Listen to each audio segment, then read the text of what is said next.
Cats are both familiar and mysterious creatures.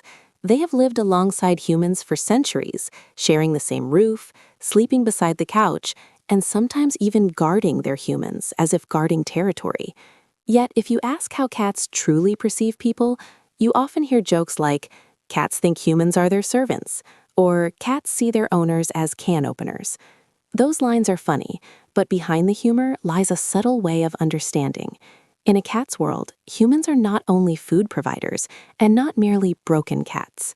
To cats, humans are beings that are large and unpredictable, capable of offering safety, resources, social interaction, and sometimes inconvenience. A cat's view of us is therefore both practical and affectionate, both independent and attached, a relationship that is not loud but deep, not dependent on words, yet full of its own language. First, it helps to remember that cats are solitary hunters by nature. Their wild ancestors did not live in tightly structured packs like dogs or wolves. As a result, a cat's social frame of reference is different. Cats do not feel the same need to submit to a leader, nor are they wired to seek approval from a dominant figure. When cats enter human homes, they do not transform into creatures that enjoy dependence. They simply learn to make use of a new environment. In other words, cats do not see humans as pack leaders in a strict sense. They perceive us as part of the household ecosystem. A large individual who is useful, follows fairly stable routines, can sometimes be relied on for support, but must still be watched carefully to avoid risk. In a cat's eyes, humans are, above all, a moving resource in a completely natural sense. This is not because cats are calculating or malicious, but because every living being prioritizes survival. Humans provide food, water, warm sleeping places, and safe hiding spots away from threats. In the modern world, especially for indoor cats, life rarely involves real danger. But this resource is different from an automatic feeder because humans have emotions, reactions, changing schedules, and rules. Cats, who are sensitive to routines, quickly learn their humans' rhythms, what time doors open, when the kitchen smells promising, and when a person is most likely to give in. You might see a cat appear at the exact moment you wake up to meow, or sit by the bowl long before mealtime as a reminder. What is fascinating is that cats do not only demand, they also negotiate. They rub against your legs, press their head into you, slow blink, and purr softly. These behaviors form a toolkit of communication that cats develop for interacting with humans, a kind of social language adapted to the right audience. Still, if we stop at humans equal food, we miss something important.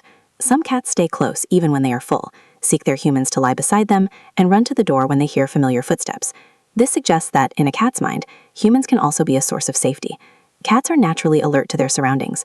Strange noises, unfamiliar smells, rearranged furniture, and visitors can all make them uneasy. When a cat trusts someone, it may use that person as a security checkpoint, coming close to observe, perching high to look down, or tucking itself near its human to reduce stress. People often assume cats are cold, but cats express safety in quiet ways. They do not rush in like dogs, but they know exactly who is least threatening, whose voice is familiar, and whose scent belongs to home. Sometimes a cat will expose its belly in front of you, a powerful sign of trust, because that posture is its most vulnerable. Not every belly display means "please pet me," but it does say, "I feel okay with you here." Another lovable detail is that cats tend to include humans in their social circle, but in a cat-like way, not in a pack-like way. Cats have social behaviors such as grooming one another, head rubbing, sleeping nearby, and slow blinking. When a cat rubs its head against you, it is not simply being cute, it is also scent marking. Cats have scent glands on their cheeks, forehead, and chin. They leave their scent on familiar objects to create a feeling that this territory is safe. When a cat rubs on you, it is placing you on its scent map. You become part of its safe space, and therefore less suspicious. Many people are surprised when a cat greets them this way, and then walks off as if nothing happened. But to the cat, that single act is already a complete conversation. You belong to this home, I am confirming it. A cat's perception of humans also shows up in vocalization. Interestingly, adult cats do not meow at other cats as much as they do at humans. Meowing is often something cats use specifically to communicate with people, shaped by living together. Cats notice that this sound gets human attention, and they fine-tune pitch, length, and rhythm accordingly. Some cats sound like babies, some sound hoarse and grumbly, and some only chirp lightly. This means cats do not treat humans as mere objects, but as social partners who can be influenced. They experiment and learn. Meowing this way leads to being picked up. Meowing that way gets ignored. Rubbing a hand earns petting. Jumping on the table triggers scolding. In a cat's eyes, a human is like a system with patterns, and if the cat is observant enough, it can learn how to operate that system in its favor. However, in its favor does not always mean selfish. Cats can form emotional bonds.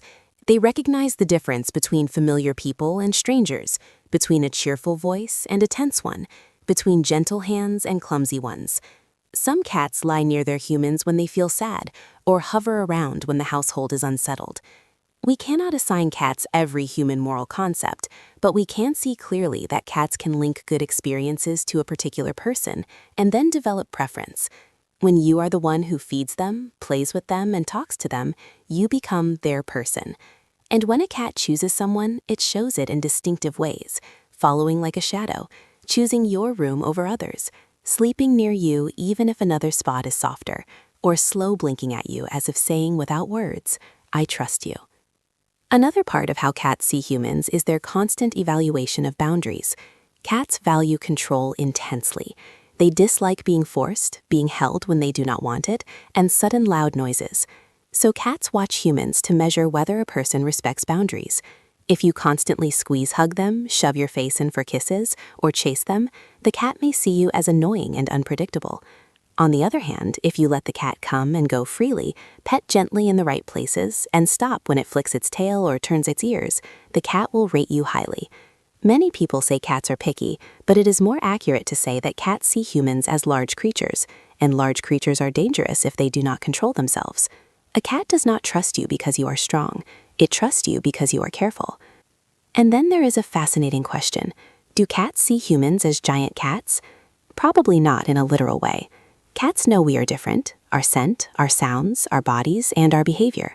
But cats may apply some of their social rules to us, just as we apply our social expectations to pets. When a cat needs on you, it is a behavior tied to nursing memories, safety, and relaxation. When it licks your hand, it may be a form of social grooming. When it brings you a toy, or sometimes even prey, it can be hunting instinct mixed with a kind of sharing within its social group. These patterns suggest that a cat does not think you are a cat, but it may treat you with the same behaviors it uses for someone it considers family within its own social world. We should also acknowledge the other side. Cats sometimes see humans as confusing. They do not understand why you laugh loudly at a glowing box, why you suddenly scoop them up and put them down, why you rearrange furniture and erase the familiar smell of home, or why you return smelling like another cat. In those moments, cats become serious observers. Their eyes widen, their ears rotate like radar, and their tail may twitch lightly. They read your body language, whether your steps are fast or slow, your voice high or low, your hand soft or tense. When a cat ignores you, it can be a way of regulating itself in response to your unpredictability. It is not human-style sulking, it is a strategy. Keep distance to stay safe until things feel stable again. So in the end, what do cats truly see humans as? Perhaps a blend of many things. Humans are providers of resources, anchors of stability at home, partners in communication, special members of a social circle, and also creatures worth monitoring because they can be so inconsistent. Cats do not worship us, and they do not treat us purely as objects. They respect our power through caution, and they offer affection through presence. For a cat, love is not a promise, it is a habit. The cat chooses to lie near you, chooses to rub against you, chooses to return to the room where you are, and chooses to slow blink at you like a calm, deliberate nod. There is something very cat-like in that, affection paired with freedom. A cat does not love by giving up itself, it loves while remaining itself. And when a cat looks at you with half-closed eyes, unhurried as if nothing in the world needs rushing, it may be saying the simplest and deepest thing. You are safe. Here is safe. I choose you, not because I need you all the time, but because I trust you enough to let me be myself. If we understand that, we may realize that the relationship between cats and humans is not shallow at all. It is subtle, quiet, and sometimes teaches us how to love a creature that refuses to be owned. A gentle lesson, like the sound of soft paws crossing a room late at night.